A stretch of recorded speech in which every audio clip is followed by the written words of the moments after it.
System ने तुम्हें demon sovereign का दिल जीतने का मिशन दिया था, लेकिन पूरे 500 साल बीत गए और तुम एक बार भी उस पहाड़ से नीचे नहीं उतरे। फिर अचानक खबर आई कि डीमन सॉवरेन की सोल पूरी तरह नष्ट हो चुकी है। यह सुनते ही सिस्टम का सब्र टूट गया और वह गुस्से में चीख पड़ा, मिशन फेल्ड। अब तुम अपनी ताकत कभी वापस नहीं पा सकोगे, तुम्हारी जिंदगी भी खत्म होने वाली है। लेकिन तुमने सिर तक नहीं उठाया और बस शांत आवाज में कहा, ओह, मानो मौत भी तुम्हें जरा सा फर्क नहीं डालती। सिस्टम उसी वक्त तुम्हें मार डालना चाहता था। पूरे 500 साल तक वह तुम्हें अपने टारगेट को रिझाने के लिए कहता रहा, लेकिन तुमने शुरुआत से ही उससे लड़ाई कर ली। इतना ही नहीं, तुम दोनों एक दूसरे के जानी दुश्मन बन गए। अब तुम्हारा टारगेट भी मर चुका था। आखिर तुम्हारे जैसा होस्ट भी कोई होता है? तुमने बेपरवाही से पूछा। हो गया? गुस्से से पागल सिस्टम लगभग क्रैश होने की हालत में पहुंच गया। Ding, escape protocol activated. Good bye, तुम सबसे बेकार होस्ट हो। अगले ही पल सिस्टम हमेशा के लिए गायब हो गया और उसके साथ तुम्हारी सारी ताकत भी चली गई। तुम मुड़े और धीरे धीरे अपने कमरे की तरफ चल पड़े, लेकिन तभी तुम्हारा पैर किसी चीज पर पड़ा। वह नरम थी, गर्म थी और जिंदा थी। नीचे देखा तो वहां बर्फ जैसी सफेद रेशमी फर वाली एक छोटी सी लोमड़ी पड़ी थी। वह बेहद खूबसूरत हो सकती थी, लेकिन इस समय उसका पूरा शरीर गहरे घावों से भरा हुआ था और उसकी सांसें भी मुश्किल से चल रही थीं। तुम तुरंत झुक गए और उसे बेहद सावधानी से अपनी हथेलियों में उठा लिया। तुम्हें इतनी बुरी तरह किसने घायल किया? तुमने चिंता भरी आवाज में पूछा। छोटी लोमड़ी अपनी आंखें तक नहीं खोल पा रही थी, लेकिन उसका कांपता हुआ शरीर अब भी जीने की पूरी कोशिश कर रहा था। तुम काफी देर तक उस छोटे से फर के गोले को देखते रहे, फिर हल्की मुस्कान के साथ बोले, शायद हमारी मुलाकात किसी वजह से हुई है। आज से हम दोनों एक दूसरे का सहारा बनेंगे। उसी समय उस छोटी लोमड़ी के अंदर मौजूद क्लोई ब्लैकवुड की चेतना अंधेरे में तैर रही थी। उसके पूरे शरीर में असहनीय दर्द था। उसकी स्पिरिट चैनल्स कट चुकी थीं और उसकी सोल भी बुरी तरह टूट चुकी थी। काउंसिल ऑफ सेवन के उन बूढ़े हरामियों, वह मन ही मन गुस्से से दहाड़ना चाहती थी। वह डीमन सॉवरेन ड्रेडवेल की एम्प्रेस और सदियों से सिक्स फोल्ड रेल्म्स की शासक थी, लेकिन उसके अपने ही लोगों ने उसके साथ विश्वासघात कर दिया था। उन एहसान फरामोश गद्दारों को तो मुझे सोल पिल्स बना देना चाहिए था। वह गुस्से से भर उठी, लेकिन उंगली तक नहीं हिला सकती थी। उसके घाव इतने भयानक थे कि उसे मजबूर होकर अपनी फॉक्स फॉर्म में आना पड़ा और वह सिर्फ ड्रैगनफ्लाई पेंडेंट की ऑरा का सहारा लेकर टेलीपोर्ट कर पाई। उस पेंडेंट की ऑरा एक राइचियस कल्टीवेटर मैडिसन पियर्स की थी। मैडिसन ने उसे हाई क्रेस्ट ऑर्डर का टोकन दोस्ती की निशानी के तौर पर दिया था। क्लोई को पूरा यकीन था कि वह उसे मैडिसन के पास ले जाएगा जहां वह कुछ समय तक छिप सकती थी, लेकिन टेलीपोर्ट होने के बाद वह एक ऐसी जगह आ गिरी जो उसके लिए सबसे बुरा सपना थी। एवरविंटर हॉल, विंटर स्पायर पीक, उसके सबसे बड़े दुश्मन का घर। अगले ही पल वह बेहोश हो गई। जब उसे होश आया तो उसे महसूस हुआ कि कोई उसे अपनी बाहों में उठाए हुए है। उसने आंखें खोलने की कोशिश की, लेकिन नाकाम रही। तभी उसके कानों में एक जानी पहचानी ठंडी आवाज गूंजी, आज से हम दोनों एक दूसरे का सहारा बनेंगे। वह आवाज, वह दम घोंट देने वाली सोशल एंग्जाइटी वाली मौजूदगी, वह कभी गलती नहीं कर सकती थी। ईथन हेस, हाईएस्ट ऑर्डर का सबसे ताकतवर डिसाइपल और राइचस पाथ का इकलौता असेंडेंट मास्टर जो उससे टक्कर ले सकता था। वही इंसान जिससे वह पिछले 500 सालों से लड़ती आ रही थी। कमाल हो गया, मैं इसके हाथों में आ गिरी। उसने छूटने की पूरी कोशिश की। वह इंसानी रूप में आकर उसे जोरदार थप्पड़ मारना चाहती थी, लेकिन उसका शरीर हिल भी नहीं रहा था। वह सिर्फ उसकी बाहों में पड़ी रह गई। तभी क्लोई को एक और भी डरावनी बात समझ आई। वह इस समय एक लोमड़ी थी और इथन ने उसे पहचाना ही नहीं था। इथनहेस, तुम अंधे बेवकूफ, मैं डीमन सोवेरेन हूं, ड्रेडवेल डोमिनियन की शासक। अगर आंखें काम नहीं कर रही तो कम से कम तुम्हारी कुत्ते जैसी नाक को मेरी डेमोनिक ऑरा तो महसूस होनी चाहिए थी, लेकिन तुम्हारी सारी ताकत जा चुकी थी। तुम उसकी डेमोनिक ऑरा का सबसे हल्का निशान भी महसूस नहीं कर सकते थे। तुम बस प्यार से उसकी फर सहलाते हुए बोले, डरो मत, मैं तुम्हें कोई नुकसान नहीं पहुंचाऊंगा। कौन डर रहा है? मैं तुमसे नहीं डरती, अभी बस हिल नहीं पा रही हूं। जैसे ही ठीक हो जाऊंगी सबसे पहले तुम्हें ही मारूंगी। उसने मन ही मन कसम खाई। अगली बार जब उसकी आंख खुली तो वह एक मुलायम गद्दे पर लेटी हुई थी। उसके सारे घाव जड़ी बूटियों से बड़े ध्यान से बांधे गए थे और दर्द भी काफी कम हो चुका था। सबसे पहले उसकी नजर ईथन पर पड़ी जो उसके पास बैठा था। उसके हाथ में खुशबूदार हर्बल मेडिसिन का एक कटोरा था। तुम जाग गई। तुम्हारी आवाज हमेशा की तरह शांत और ठंडी थी, लेकिन उसके पीछे हल्की सी खुशी भी छिपी हुई थी। क्लोई उसे उलझन भरी नजरों से देखती रही। वह इस आदमी से पूरे 500 साल लड़ती रही थी, लेकिन उसने उसे कभी कोई भावना दिखाते नहीं देखा था। वह सिर्फ इतना जानती थी कि उसकी भयानक सोशल एंग्जाइटी की वजह से वह किसी से बात तक नहीं करता था। वह हमेशा अकेला रहता था। राइचस पाथ का सबसे ताकतवर इमॉर्टल होने के बावजूद वह चुप रहने वाला अकेला इंसान था। बहुत पहले उसी ने पहले ईथन से बात करने की कोशिश की थी, लेकिन ईथन बिना कुछ कहे मुड़कर चला गया था। जब उसने उसका पीछा किया तो उसने बिना एक शब्द बोले हमला कर दिया और फिर दोनों की लड़ाई शुरू हो गई। पूरे 500 साल तक जब भी दोनों मिलते, लड़ते, अलग होते तो अगली लड़ाई की तैयारी करते। क्लोए हमेशा सोचती थी कि यह आदमी पिटाई के लायक है, लेकिन आज जब उसने ईथन के बालों में चांदी जैसी सफेद लटें देखी तो उसके दिल में अजीब सा दर्द उठा। उसके बाल सफेद क्यों हो रहे थे? उसका चेहरा इतना पीला क्यों था? ये तो सेलेस्टियल डिके के 5 लक्षणों में से थे। क्लोई की आंखें फैल गईं। ये निशान तभी दिखाई देते थे जब कोई कल्टीवेटर मौत के बेहद करीब पहुंच जाता था, और एक बार यह शुरू हो जाए तो दुनिया की कोई दवा उसे नहीं बचा सकती थी। उसका सबसे बड़ा दुश्मन मर रहा था। क्या उसे खुश नहीं होना चाहिए था? आखिर अच्छाई और बुराई जन्म जन्म के दुश्मन थे। उसे तो जश्न मनाना चाहिए था। फिर उसके दिल में इतना दर्द क्यों हो रहा था? छोटी सी दवा पी लो। तुम्हारी आवाज ने उसकी सोच तोड़ दी। तुम बहुत बुरी तरह घायल हो और तुम्हारे घावों में डेमोनिक एनर्जी भी है। शायद तुम किसी और की लड़ाई में फंस गई थी। तुम एक पल रुके और माफी भरे लहजे में बोले, मेरी सारी ताकत खत्म हो चुकी है, इसलिए मैं इसे निकाल नहीं सकता। मैं सिर्फ साधारण जड़ी बूटियों से जितना हो सके उतना इलाज कर सकता हूं। उसकी सारी ताकत चली गई थी। वह कभी असेंडेंट रेल्म की चोटी पर था, एक ऐसा इमॉर्टल जो एक वार में आसमान चीर सकता था। उसकी ताकत आखिर कैसे खत्म हो गई? क्लोई ने ध्यान से तुम्हारे अंदर स्पिरिचुअल पावर ढूंढने की कोशिश की, लेकिन उसे कुछ भी महसूस नहीं हुआ। तुम पूरी तरह एक साधारण इंसान जैसे लग रहे थे। क्लोए पूरी तरह हैरान रह गई। अपने सबसे बड़े दुश्मन के हाथ लगना ही काफी बुरा था, लेकिन अब वह खुद भी मर रहा था। तभी अचानक तुम्हें जोरों की खांसी आने लगी। हर खांसी तुम्हारे पूरे शरीर को हिला रही थी। क्लोई ने देखा कि तुम्हारे मुंह पर रखा हाथ खून से भर गया है। उसके सीने का दर्द और बढ़ गया। अरे, अभी मत मरना। अगर मरोगे तो मेरे हाथों मरोगे। तुम्हें पहले जाने की इजाजत किसने दी? वह मन ही मन गुस्से से बड़बड़ाती रही।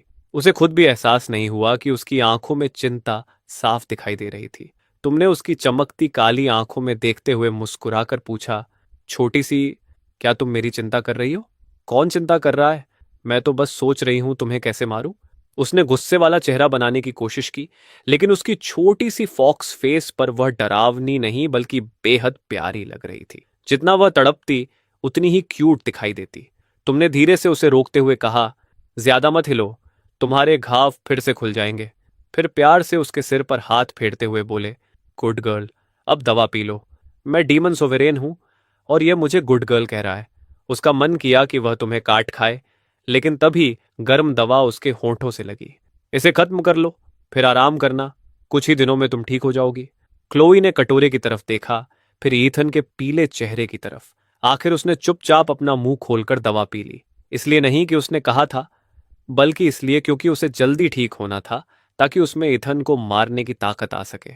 हाँ, बस यही वजह थी। दवा ने जल्दी असर किया और क्लो फिर से नींद में डूब गई। आधी बेहोशी में उसे महसूस हुआ कि किसी ने उसे बड़े प्यार से फिर उसी मुलायम गद्दे पर लिटा दिया। उसके ऊपर गर्म और मुलायम कंबल डाल दिया गया। फिर किसी का हाथ बहुत प्यार से उसकी फर सहलाने लगा। अच्छे से सो जाओ छोटी सी, मैं तुम्हारा अच्छे से ख्याल रखूंगा। आधी नींद में डूबी क्लोए बस यही सोचती रह गई। अपने सबसे बड़े दुश्मन के साथ 500 साल तक लड़ते हुए क्लोई ने ईथन को कभी इतना बोलते नहीं देखा था। लड़ाई के दौरान वह मुश्किल से 1-2 शब्द बोलता था, लेकिन अब तो उसका मुंह ही बंद नहीं हो रहा था। कितना परेशान करने वाला इंसान है, उसने मन ही मन बड़बड़ाया। फिर भी उसकी हथेलियों की गर्माहट उसे अजीब सा सुकून दे रही थी। देखते ही देखते वह गहरी नींद में सो गई। तुमने मुस्कुराकर उसकी तरफ देखा और धीरे से कहा, आज से मैं तुम्हें स्नो बुलाऊंगा। मैं तुम्हारा मास्टर हूं, इसे हमेशा याद रखना। छोटी सी लोमड़ी ने कोई जवाब नहीं दिया। वह बस नींद में और सिकुड़कर गोल हो गई। तुम हल्का सा मुस्कुराए, फिर झुककर बहुत प्यार से उसके माथे पर एक किस कर दिया। अगर उस समय क्लोए जाग रही होती तो वहीं उछल कर तुम्हें काट खाती। स्नो, तुमने मेरा नाम स्नो रख दिया। स्नो तुम्हारा नाम होगा, तुम्हारे पूरे खानदान का नाम स्नो होगा। और मुझे किस करने की हिम्मत कैसे हुई तुम्हारी? बेशर्म कहीं के। जैसे ही मैं ठीक हो जाऊंगी तुम्हारी सोल तक मिटा दूंगी। अगली सुबह एक तीखी और कर्कश आवाज ने क्लो को जगा दिया। इतन हेज! बाहर से एक औरत की तेज आवाज गूंजी। डेमन सोवेरेन मर चुकी है। पूरी दुनिया जश्न मना रही है। पूरा असेंडेंट वर्ल्ड जीत का उत्सव मना रहा है। तुम हाईएस्ट ऑर्डर के सबसे बड़े डिसाइपल हो, एक राइटियस इमॉर्टल हो, फिर भी वहां नहीं पहुंचे। क्या तुम्हें अपने ऑर्डर और अपने मास्टर की जरा भी इज्जत नहीं है? यह सुनते ही क्लोई के कान खड़े हो गए। डीमन सॉवरेन मर गई, ये लोग मेरी बात कर रहे हैं। उसने बड़ी मुश्किल से अपनी आंखें खोली। उसी पल ईथन ने जल्दी से उसे अपनी स्लीव के अंदर छिपा लिया और फिर दरवाजे की तरफ मुड़कर धीमी लेकिन तनाव भरी आवाज में बोला, शांत रहना। दरवाजे पर एक औरत खड़ी थी। उम्र करीब 30 साल, चेहरा ठंडा और गरिमामय, लेकिन उसकी आंखों में अधिकार और घमंड साफ झलक रहा था। वह थी एवेलिन ग्रो, हाईएस्ट ऑर्डर की लीडर और ईथन की मास्टर। क्लोई ने स्लीव की छोटी सी दरार से उसे देखा और उसकी आंखें बर्फ जैसी ठंडी हो गईं। वह इस औरत को अच्छी तरह पहचानती थी। जब ड्रेडवेल डोमिनियन में गृहयुद्ध शुरू हुआ था और काउंसिल ऑफ सेवन ने बगावत की थी, तब पर्दे के पीछे डोरियां यही औरत हिला रही थी। राइटियस लीडर होने का दिखावा करने वाली यही औरत चुपके से ड्रेडवेल के गद्दारों के साथ मिली हुई थी। दोनों तरफ से हुए हमले ने ही क्लोई को तैयार होने का मौका नहीं दिया था। तभी तुम्हारी आवाज ने उसकी सोच तोड़ दी। मास्टर! वह देखती रही कि तुम आगे बढ़े और पूरी विनम्रता से झुककर उसे प्रणाम किया। तुम्हारा व्यवहार ऐसा था मानो सचमुच तुमसे कोई बड़ी गलती हो गई हो। मुझे माफ कर दीजिए मास्टर, मुझसे जश्न में न आकर गलती हो गई। एवलिन ने नाक सिकोड़ते हुए कहा। अच्छा है, कम से कम तुम्हें अपनी गलती का एहसास तो है। उसने तुम्हें सिर से पैर तक ठंडी नजरों से ऐसे देखा जैसे कोई सामान परख रही हो। सुना है तुम बीमार हो और तुम्हारी ताकत भी खत्म होती जा रही है। तुमने सिर झुकाए ही शांत आवाज में जवाब दिया, मैं ठीक हूं मास्टर। ठीक? एवलिन हल्का सा हंसी। चेहरा पीला पड़ चुका है, बाल सफेद होने लगे हैं, और फिर भी कहते हो कि ठीक हो? वह एक कदम और आगे आई, फिर बोली, खैर, मैं यहां इसके लिए नहीं आई हूं। तुम जश्न में नहीं आए, लेकिन जीत का गिफ्ट तो देना ही होगा। डीमन सॉवरेन मर चुकी है और पूरा असेंडेंट वर्ल्ड जश्न मना रहा है। हाईएस्ट ऑर्डर सबसे बड़ा राइटियस ऑर्डर है, इसलिए हमें उन हीरोज को कीमती ट्रेजर देने होंगे, और हमारे सबसे बड़े डिसाइपल होने के नाते ये सब तुम दोगे। स्लीव के अंदर बैठी क्लोई पूरी तरह सन्न रह गई। ये औरत सच में बीमार डिसाइपल से भी पैसे वसूल रही है। कैसी मास्टर है ये? क्या खुद कंगाल हो गई है? मरते हुए आदमी से भी ट्रेजर ले रही है। उसका मन किया कि किसी को काट खाए, लेकिन उसी समय तुमने सचमुच अपना स्टोरेज रिंग खोल दिया। तुमने एक एक करके ट्रेजर बाहर निकालने शुरू कर दिए और बड़े सलीके से एवेलिन के सामने रख दिए। Moon shadow pearl, millennium frost jade, 9 fold revival pill, हर ट्रेजर अनमोल था। आखिर में तुमने एक हरी जेड से बनी बांसुरी निकाली, फीनिक्स सॉन्ग फ्लूट। उसे देखते ही क्लो का पूरा शरीर जम गया। वह उस फ्लूट को कैसे भूल सकती थी? कभी इसी फ्लूट के लिए वह और इथान लगातार 3 दिन और 3 रात तक लड़ते रहे थे। दोनों बुरी तरह घायल हो गए थे और आखिर में किसी के हाथ कुछ नहीं लगा। बाद में उसने जानबूझकर हार मान ली थी ताकि ईथन वह फ्लूट ले जाए। उसे आज भी वह दिन याद था जब उसने इथान को फीनिक्स सॉन्ग फ्लूट लेकर जाते हुए देखा था और मन ही मन उसे बेवकूफ कहती रही थी। इतना भी नहीं समझ पाया कि मैंने जानबूझकर उसे जीतने दिया था। लेकिन आज वही फ्लूट उसने बिना एक पल सोचे इस चालाक औरत को गिफ्ट में दे दी। क्लोई का गुस्सा फट पड़ा। अब उसे यह भी परवाह नहीं रही कि वह इस समय एक लोमड़ी है। उसने सीधे तुम्हारी कलाई पर अपने नुकीले दांत गड़ा दिए। उसके चारों दांत तुम्हारी चमड़ी चीरते हुए अंदर तक धंस गए। तुम दर्द से एक पल के लिए सख्त हो गए, लेकिन मुंह से एक आवाज तक नहीं निकाली। तुमने बस होंठ भींच लिए और दर्द चुपचाप सह लिया। एवलिन को कुछ भी पता नहीं चला। उसकी नजर सिर्फ ट्रेजर्स पर थी। उसने संतोष से सिर हिलाया, बहुत अच्छा, कम से कम तुम्हें अपनी औकात तो पता है। अगले ही पल उसने सारे ट्रेजर्स अपने स्टोरेज में रख लिए। अब आराम करो, ऑर्डर के बाकी काम मैं संभाल लूंगी। इतना कहकर वह चली गई। उसने एक बार भी यह नहीं पूछा कि तुम्हारी तबीयत कैसी है, न कोई दवा छोड़ी, न चिंता भरी एक नजर डाली। क्लोई तुम्हारी स्लीव के अंदर गुस्से से कांप रही थी। यही है पूरे राइचस वर्ल्ड का सबसे महान ऑर्डर, यही है इनका महान मास्टर डिसिपल रिश्ता। तभी तुमने प्यार से उसे स्लीव से बाहर निकाला और मुलायम गद्दे पर बैठा दिया। फिर अपनी कलाई पर बने उसके चार छोटे छोटे दांतों के निशान देखे। गुस्सा होने के बजाय तुम हल्का सा मुस्कुराए और बहुत नरमी से बोले, क्या हुआ? अंदर बहुत घुटन हो रही थी क्या? घुटन तुम्हारे सिर में है, मैं तुम पर गुस्सा हूं। आखिर तुमने फीनिक्स सॉन्ग फ्लूट उस बूढ़ी चुड़ैल को क्यों दे दी? मैंने जानबूझकर तुम्हें जिताया था और तुमने उसे यूं ही दे दिया। कितने बेकार और दब्बू इंसान हो तुम। वह गुस्से से गत्ते पर उछलने लगी। उसका मन कर रहा था कि इस सीधे साधे आदमी को अच्छी तरह काट खाए। तुमने धीरे से उसकी फर सहलाते हुए कहा, गुस्सा मत हो। मुझे पता है तुम मुझे बचाने की कोशिश कर रही थी, लेकिन वो सब सिर्फ चीजें हैं। जाने दो। जब तक तुम मेरे साथ हो, मुझे किसी और चीज की जरूरत नहीं। ये सुनते ही क्लोए एकदम चुप हो गई। मुझे बचाने की कोशिश? मैं तो इसे डांट रही थी, लेकिन न जाने क्यों, जब तक तुम मेरे साथ हो, मुझे और कुछ नहीं चाहिए। ये सुनते ही उसके दिल का आधा गुस्सा अपने आप गायब हो गया। एवलिन के जाने के बाद भी तुमने आराम नहीं किया। तुम अपने कमजोर शरीर को घसीटते हुए एवर विंटर हॉल के अंदर वाले कक्ष में पहुंचे। फिर अपने स्टोरेज रिंग से सिनाबार, टेलिस्मन पेपर, कॉपर कॉइन्स और एक रून ब्रश निकाली। उसके बाद अपनी उंगली काटकर फर्श पर खून से कुछ बनाने लगे। धीरे धीरे वह खून फैलने लगा और एक विशाल अरे का आकार लेने लगा। क्लोए की आंखें फैल गईं। एबिसल सोल कॉलिंग अरे! ये एक ऐसा प्राचीन अरे था जिसके बारे में कहा जाता था कि अगर किसी मरे हुए इंसान की सोल का एक छोटा सा टुकड़ा भी कहीं मौजूद हो तो ये उसे वापस बुला सकता है। लेकिन इसकी कीमत बहुत भयानक होती थी। कम से कम इसमें सारी ताकत खत्म हो जाती थी और ज्यादा हुआ तो जान तक चली जाती थी। इथन की हालत देखकर क्लो को सबसे बुरा अंदेशा होने लगा। तभी तुम्हें फिर से जोरों की खांसी आने लगी। तुम्हारे मुंह से लगातार खून निकल रहा था, लेकिन तुम रुके नहीं। कांपते हुए हाथों से तुम अपना खून लगातार उस अरे में डालते रहे। क्लोई तुम्हें हैरानी से देखती रही। वह समझ ही नहीं पा रही थी कि जो इंसान खुद मरने वाला है, वह अपनी बची हुई जिंदगी भी इस अरे में क्यों झोंक रहा है। वह आखिर किसकी सोल को बुलाना चाहता था? तुम अरे के बीचों बीच घुटनों के बल बैठ गए और कोई प्राचीन मंत्र पढ़ने लगे। उसकी एक भी पंक्ति समझ नहीं आ रही थी, लेकिन एक नाम साफ सुनाई दिया, क्लोई ब्लैकवुड। क्लोई का दिल जोर से धड़क उठा। ये मेरी सोल को बुला रहा है। इसे लगता है कि मैं मर चुकी हूं, इसलिए ये सब कर रहा है। अगले ही पल जमीन से खून जैसी लाल रोशनी उठी और पूरे कमरे में फैल गई। लेकिन तुरंत ही तुम्हारे मुंह से फिर खून निकल पड़ा। अरे पूरी तरह फेल हो गया, क्योंकि क्लोई मरी ही नहीं थी। उसकी सोल का कोई टुकड़ा दुनिया में बिखरा हुआ था ही नहीं जिसे बुलाया जा सके। लेकिन तुम्हें यह सच पता नहीं था। तुम्हें लगा कि तुम्हारी ताकत कम होने की वजह से फिर से असफल हो गए हो। तुमने होंठों पर लगा खून पोंछा, फिर एक बार और नया हैंड सील बनाया। अगले ही पल तुम्हारे मुंह से फिर खून निकला और तुम लगभग गिर ही पड़े। लेकिन तुम फिर भी हार मानने को तैयार नहीं थे। क्लोई तुम्हें अपनी आखिरी हद तक खुद को धकेलते हुए देख रही थी। उसका दिल कस कर सिकुड़ गया। वह तुमसे कुछ कहना चाहती थी। वह बताना चाहती थी कि डीमन सॉवरेन इतनी आसानी से नहीं मरती, लेकिन इस समय वह सिर्फ एक छोटी सी लोमड़ी थी। वह बोल ही नहीं सकती थी, इसलिए वह बस बेबस होकर तुम्हें बार बार कोशिश करते देखती रही। हर बार अरे पलटकर तुम्हें ही घायल कर देता।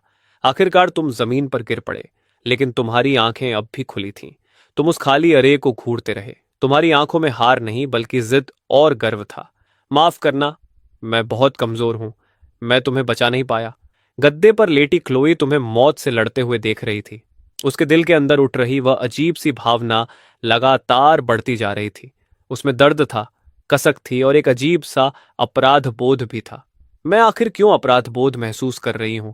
इसने खुद मेरी सोल बुलाने की कोशिश की थी। मैंने इसे मजबूर नहीं किया था।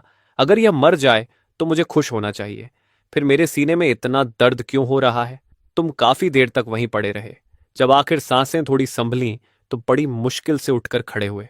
फिर तुम उस छोटी लोमड़ी के पास आए, उसे प्यार से अपनी बाहों में उठा लिया और फुसफुसाती हुई आवाज में बोले, स्नो, तुम्हारे घावों में डेमोनिक एनर्जी है। तुम जरूर ड्रेडवेल डोमिनियन के आसपास रही होगी। शायद तुमने उसे देखा हो। उसका नाम क्लोई ब्लैकवुड है। वह एक बहुत ताकतवर डीमन सॉवरेन है। बिल्कुल देखा है। मैं खुद ही क्लोई ब्लैकवुड हूँ। और ये क्या मतलब कि मैं बहुत ताकतवर हूँ? मेरी तारीफ कर रहे हो? आखिर क्यों? वह मन ही मन बड़बड़ाई। तुम धीरे धीरे बोलते रहे। पूरे 500 साल हम लड़ते रहे, लेकिन कभी कोई साफ जीत नहीं पाया।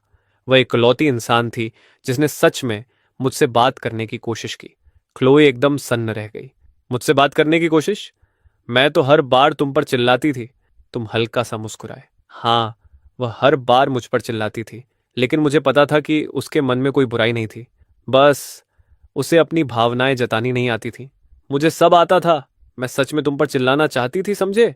क्लोई मन ही मन चीखी। तभी तुम्हारी नजर कहीं दूर चली गई और तुम धीरे से बोले, वह फीनिक्स सॉन्ग फ्लूट जो मास्टर ले गई, असल में क्लोई ने ही मुझे दी थी। जब हम उसके लिए लड़ रहे थे, तभी उसने जानबूझकर मुझे जीतने दिया। मुझे शुरू से पता था। उसकी 1000 फोल्ड मिराज टेक्निक इतनी ताकतवर थी कि वह मुझसे हार ही नहीं सकती थी। तुम हल्का सा हंसे। शायद वह मुझे खुश करना चाहती थी, बस कभी मानती नहीं। तुम्हारी बाहों में सिमटी क्लोए पूरी तरह हिल चुकी थी। तुम फिर धीरे से बोले, एक बात और है जो मैंने आज तक किसी को नहीं बताई। कई सदियों पहले मुझसे एक गलती हो गई थी। मास्टर मुझसे बहुत नाराज हो गई थी। उन्होंने मुझे हाई क्रेस्ट गेट के बाहर घुटनों के बल बैठने की सजा दी थी। उस दिन भयानक तूफान आया हुआ था और आसमान से लाइटनिंग ट्रिब्यूलेशन गिर रही थी। आसपास खड़े सारे राइचस कल्टिवेटर्स मुझ पर हंस रहे थे। किसी ने मेरी मदद नहीं की, लेकिन क्लोई आई थी। यह सुनते ही क्लोई का दिल जैसे एक पल के लिए रुक गया। उसे वह दिन साफ याद आ गया। वह ड्रेडवेल डोमिनियन से चुपके से आई थी और छिपकर उसने तुम्हारे चारों तरफ एक शील्ड बना दिया था ताकि लाइटनिंग ट्रिब्यूलेशन तुम्हें नुकसान न पहुंचा सके। तुम्हारी नजरें फिर कहीं दूर खो गईं। उसे लगा कि मुझे पता नहीं चला। उसने अपनी डेमोनिक ऑनरा पूरी तरह छिपा ली थी ताकि मैं यही सोचूं कि किसी राइटियस कल्टिवेटर ने मेरी मदद की है। लेकिन मैं उसकी खुशबू पहचान गया था। वह हल्की सी प्लम ब्लसम की खुशबू, उसे मैं कभी भूल ही नहीं सकता।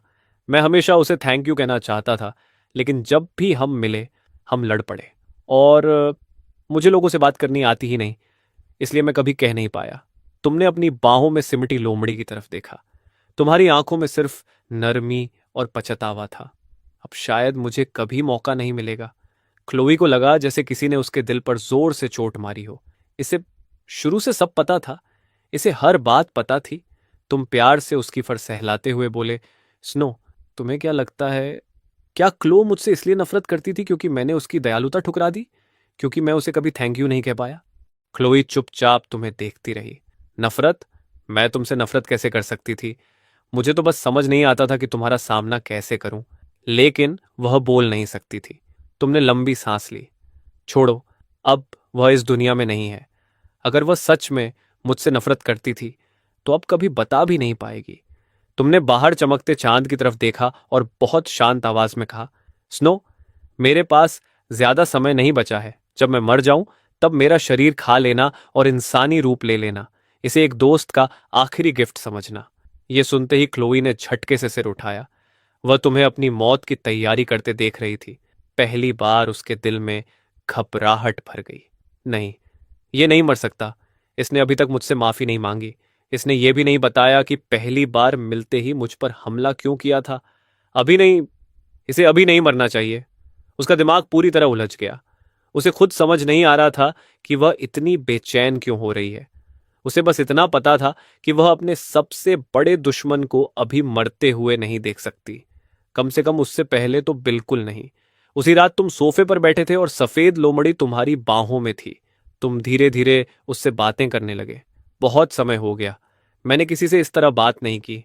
मैं हमेशा अकेले ट्रेनिंग करता था, अकेले खाना खाता था, यहां तक कि चांद भी अकेले देखता था। जब कोई मुझसे बात करता था तो मुझे समझ ही नहीं आता था कि क्या जवाब दूं। जब कोई मेरे साथ अच्छा व्यवहार करता था तो मुझे समझ नहीं आता था कि कैसे प्रतिक्रिया दूं। इसलिए मैं या तो भाग जाता था या ऐसा दिखाता था जैसे मैंने कुछ सुना ही नहीं। इसी वजह से पूरा असेंडेंट वर्ल्ड मुझे ठंडा, घमंडी और बेरहम इमॉर्टल समझता है। लेकिन सच तो यह है कि मैं बस बहुत ज्यादा शर्मीला हूं। तुमने उसकी तरफ देखकर हल्की मुस्कान के साथ कहा, स्नो, तुम्हें एक सीक्रेट बताऊं? छोटी लोमड़ी के कान खड़े हो गए। तुमने थोड़ा झिझकते हुए कहा, जब मैंने पहली बार क्लो को देखा था, मुझे वह बहुत खूबसूरत लगी थी। लाल कपड़ों में दोनों सेनाओं के बीच खड़ी थी, सबसे अलग दिख रही थी। मैं उससे हेलो कहना चाहता था, लेकिन इतना घबरा गया कि एक शब्द भी नहीं बोल पाया।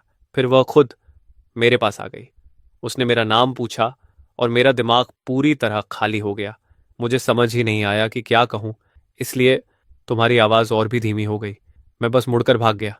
क्लोई पूरी तरह जम गई। रुको, मतलब पहली बार जब हम मिले थे तब ये मुझे नीचा दिखाकर नहीं गया था, ये तो सिर्फ शर्म के मारे भाग गया था। तुम पछतावे से मुस्कुराए।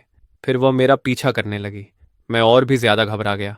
मुझे लगा अब वो पूछेगी कि मैं उसे नजरअंदाज करके क्यों भागा। मुझे कुछ समझ नहीं आया, इसलिए मैंने उस पर हमला कर दिया। मेरा ऐसा करने का इरादा नहीं था। मैं बस इतना घबरा गया था कि दिमाग से पहले शरीर चल पड़ा। फिर हमारी लड़ाई शुरू हो गई, और उसी एक लड़ाई ने ड्रेडवेल डोमिनियन के साथ होने वाली शांति वार्ता भी बर्बाद कर दी। बाद में मुझे बहुत पछतावा हुआ। मैं उससे माफी मांगना चाहता था, लेकिन डर था कि कहीं वह और गुस्सा न हो जाए। बस फिर हम लड़ते ही रह गए। क्लोई पूरी तरह स्तब्ध रह गई। उसने इस आदमी से पूरे 500 साल सिर्फ एक गलत फहमी की वजह से लड़ाई की थी। ये शर्म के मारे भागा, शर्म के मारे मुझ पर हमला कर दिया, शर्म के मारे कभी माफी भी नहीं मांग पाया, और मैं पूरे 500 साल इसी बेवकूफ से जलती रही। मैंने जानबूझकर इसे फीनिक्स सॉन्ग फ्लूट जिताया। मैं छिपकर इसे लाइटनिंग ट्रिबुलेशन से बचाती रही, और अब यह कह रहा है कि वजह सिर्फ इसकी शर्म थी। गुस्से से उसका पूरा शरीर कांपने लगा। उसका मन कर रहा था कि अभी इंसानी रूप लेकर इस बेवकूफ का सिर फोड़ दे और देखे कि उसके अंदर सच में दिमाग है भी या नहीं। तभी तुमने उसकी कंपाहट महसूस की और चिंता से पूछा, स्नो, क्या हुआ? कहीं दर्द तो नहीं हो रहा? हाँ, दर्द हो रहा है, पूरे शरीर में। तुमने ही तो किया है। वह मन ही मन चिल्लाई, लेकिन बोल नहीं सकी, इसलिए उसने सिर्फ गुस्से से तुम्हें घूरा। उसकी आंखें लगभग बाहर निकल आईं। तुम उसकी नजर से थोड़ा घबरा गए, फिर प्यार से उसका सिर सहलाते हुए बोले, गुड गर्ल, गुस्सा मत करो, ये तुम्हारी सेहत के लिए अच्छा नहीं है। मुझे हाथ मत लगाओ, वरना काट लूंगी। और उसने सचमुच तुम्हारी उंगली अपने दांतों में दबा ली। तुम दर्द से हल्का सा सिहर उठे, लेकिन हाथ पीछे नहीं खींचा। तुम बस मुस्कुराकर बोले, काट लो, शायद इससे तुम्हारा गुस्सा थोड़ा कम हो जाए। क्लोई कुछ पल तक तुम्हारी उंगली मुंह में दबाए रही।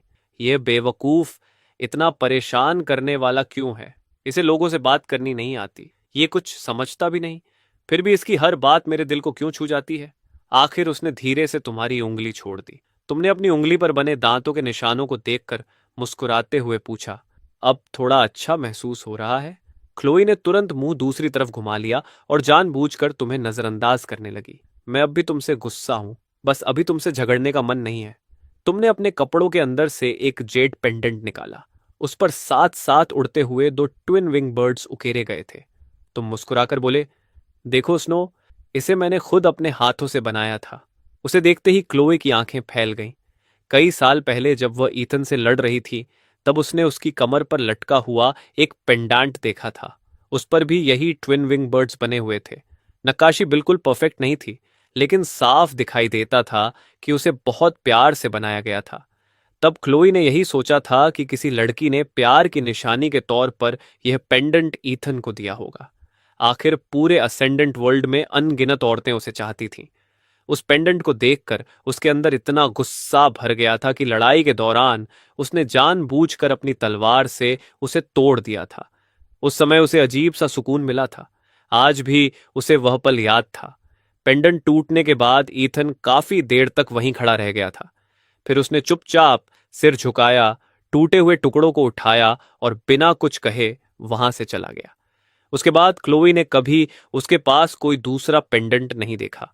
उसने हमेशा यही सोचा कि शायद उस लव टोकन के टूटने का दर्द इतना गहरा था कि उसने दोबारा कभी कोई पेंडेंट पहना ही नहीं। इतने सालों तक वह इसी बात पर मन ही मन खुश होती रही, लेकिन आज ईतन ने कहा कि वह पेंडेंट उसने खुद बनाया था। तुम धीरे से बोले, मैंने दो पेंडेंट बनाए थे, एक पर ट्विन विंग बर्ड्स थे और दूसरे पर ड्रैगन फ्लाई बना था। ट्विन विंग पेंडेंट मैंने अपने पास रखा था और ड्रैगन फ्लाई पेंडेंट मैं उसे देना चाहता था। क्लोए पूरी तरह जम गई। उसे देना चाहता था? तुम धीमी आवाज में आगे बोले, क्लोई ब्लैकवुड को लेकिन मुझे कभी सही मौका ही नहीं मिला। फिर उसने मेरा ट्विन विंग पेंडेंट तोड़ दिया। मुझे लगा शायद वह मुझसे नफरत करती है। उसे मेरा पेंडेंट तक देखना पसंद नहीं था, इसलिए मैं ड्रैगन फ्लाई पेंडेंट देने की हिम्मत कभी नहीं जुटा पाया। तुम्हारी आवाज में कड़वाहट उतर आई। बाद में मैडिसन ने वह पेंडेंट मुझसे मांग लिया। मैं उसे मना नहीं कर पाया, इसलिए उसे दे दिया। मैंने कभी नहीं सोचा था। तुमने अपनी हथेली में रखे टूटे हुए ट्विन विंग पेंडेंट को देखते हुए कहा कि एक दिन इसके टूटे हुए टुकड़े भी मुझसे छिन जाएंगे। यह सुनते ही क्लो को अचानक कई साल पुरानी एक घटना याद आ गई। मैडिसन पियर्स उसी के पास आई थी। उसने दोस्ती का हाथ बढ़ाया था और गिफ्ट में एक पेंडेंट दिया था जिस पर उड़ती हुई ड्रैगन फ्लाई बनी हुई थी। क्लोई को वह नक्काशी इतनी पसंद आई थी कि उसने उसकी जमकर तारीफ की थी, लेकिन आज उसे समझ आया कि वह पेंडेंट मैडिसन का नहीं था। उसे ईथन ने अपने हाथों से बनाया था। उसी पेंडेंट की ऑरा का पीछा करते हुए वह मैडिसन के पास जाना चाहती थी, लेकिन टेलीपोर्ट होकर सीधे ईथन के पास पहुंच गई। अब उसे वजह समझ आ गई। क्लोई को लगा कि वह दुनिया की सबसे बड़ी बेवकूफ है। वह खुद पर हंसे या रोए, उसे समझ नहीं आ रहा था। तभी तुमने उसकी तरफ देखकर पूछा, स्नो, क्या हुआ? क्लो ने तुम्हारी साफ और नरम आंखों की तरफ देखा, फिर तुम्हारी हथेली में रखे टूटे हुए ट्विन विंग पेंडेंट की तरफ। उसका दिल पूरी तरह कांप उठा। उसने इस आदमी से पूरे 500 साल लड़ाई की थी। उसे हमेशा लगा था कि वह घमंडी है, ठंडा है और किसी दूसरी औरत से प्यार करता है। उसे लगा था कि वह उसे कभी पसंद ही नहीं करता, लेकिन यह सब उसकी अपनी गलत फहमी थी। यह इंसान तो बस बेहद शर्मीला था और लोगों से बात करना नहीं जानता था। फिर भी उसने उसकी हर छोटी बड़ी बात याद रखी थी। उसे याद था कि क्लोई ने उसे लाइटनिंग ट्रिब्यूलेशन से बचाया था। उसे याद था कि फीनिक्स सॉन्ग फ्लूट जानबूझकर उसे जिताया गया था।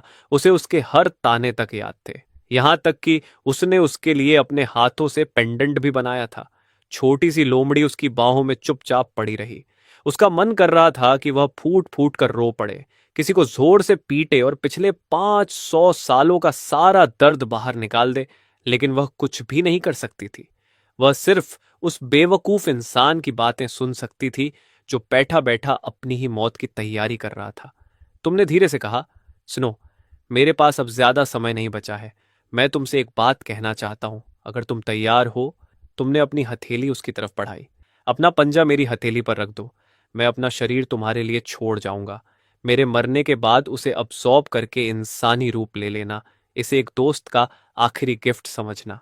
क्लोए तुम्हारी खुली हुई हथेली को देखती रही। उसे मना कर देना चाहिए था।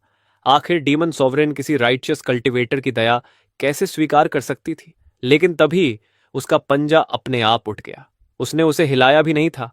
उसका पंजा खुद ब खुद तुम्हारी हथेली पर आकर टिक गया। तुम्हारे चेहरे पर दिल से निकली हुई मुस्कान खिल उठी। उसमें सुकून भी था। तुमने धीरे से कहा, थैंक यू स्नो, मेरे साथ रहने के लिए शुक्रिया। क्लोए का दिल जैसे किसी ने जोर से दबा दिया। तभी तुमने अपनी जेब से एक लाल धागा निकाला। उसमें हल्की सी लाल चमक थी। साफ था कि वह कोई साधारण धागा नहीं था। तुमने समझाते हुए कहा, यह 3 लाइफ्स थ्रेड है, 3 फोल्ड वर्ल्ड्स का एक अनमोल ट्रेशर। यह किसी सोल को नए शरीर तक पहुंचाने में मदद करता है। इससे तुम्हें मेरा शरीर अब्सॉर्ब करने में आसानी होगी। लेकिन एक कहानी भी है। कहते हैं कि इस धागे से बंधे 2 लोग अगर एक दूसरे से प्यार करने लगें तो उनकी किस्मत हमेशा के लिए एक हो जाती है और वे कभी अलग नहीं हो पाते। यह सुनते ही क्लोए की आंखें फैल गईं। वह इस लेजेंडरी थ्रेड को अच्छी तरह जानती थी। एक बार इसका बंधन सच में बन जाए तो वह हमेशा के लिए दोनों को जोड़ देता था। उसने पीछे हटने की कोशिश की, लेकिन तब तक तुमने धागे का एक सिरा अपनी उंगली में बांध दिया था और दूसरा उसकी पूंछ में। फिर मुस्कुराकर बोले, डरने की जरूरत नहीं है। इसका बंधन तभी काम करेगा जब हम दोनों एक दूसरे से प्यार करेंगे। अभी तो यह सिर्फ तुम्हें मेरा शरीर अब्सॉर्ब करने में मदद करेगा। तुम तो बस एक छोटी सी लोमड़ी हो। भला तुम मुझसे प्यार कैसे कर सकती हो? और जब मैं मर जाऊंगा तो यह धागा अपने आप गायब हो जाएगा। इंसानी रूप लेने के बाद तुम्हारी लव लाइफ पर इसका कोई असर नहीं पड़ेगा। क्लोए मन ही मन बड़बड़ाई, मैं तुमसे प्यार नहीं कर सकती। तुम्हें कैसे पता कि नहीं करूंगी? रुको, मैं ऐसा सोच भी क्यों रही हूं? मैं डीमन सॉवरेन हूं। मैं किसी राइचस कल्टीवेटर से कभी प्यार नहीं कर सकती। लेकिन अपनी पूंछ से बंधे उस लाल धागे को देखते ही उसके दिल में अचानक एक अजीब सी बेचैनी पैदा हो गई। 3 दिन बाद एवरविंटर हॉल में एक ऐसा मेहमान आया जिसे देखकर क्लोई का मन खराब हो गया। बाहर से एक मीठी आवाज सुनाई दी, सीनियर ब्रदर। उस समय क्लोई अपने गद्दे पर सोने का नाटक कर रही थी, लेकिन ये आवाज सुनते ही उसके कान खड़े हो गए। वह इस आवाज को कभी नहीं भूल सकती थी। ये थी मैडिसन पियर्स, एवलिन क्राउ की सबसे छोटी डिसिप्ल और इत्थान की जूनियर डिसिप्ल, वही लड़की जिसने ईथन का पेंडेंट इस्तेमाल करके क्लोई का भरोसा जीता था। दरवाजा खुला और सफेद कपड़े पहने एक खूबसूरत लड़की मुस्कुराती हुई अंदर आई। उसके चेहरे पर मासूम मुस्कान थी। सीनियर ब्रदर, मैं आपसे मिलने आई हूं। मैडिसन सच में बहुत खूबसूरत थी।